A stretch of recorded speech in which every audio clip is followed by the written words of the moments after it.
Hello everyone, in this video I'm going to be showing you how to trade in Dungeon Quest.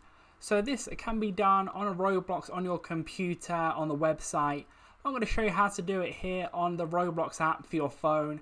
So what you're going to want to do, click on the top right hand corner where it says show players, or like show friends for this as well. You want to click on the name of whoever you want to trade with, and then by the left hand side you see a little orange trade button. You're going to want to click on that.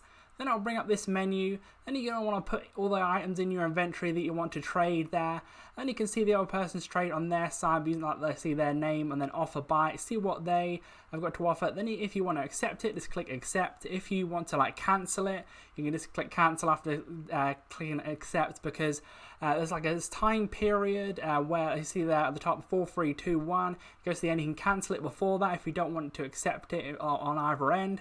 But then if that goes through like that, then it's successfully traded. So leave a like on the video if this did help you out. Subscribe for more videos like this. Click on screen to see my how-to videos on the Roblox app and other videos similar.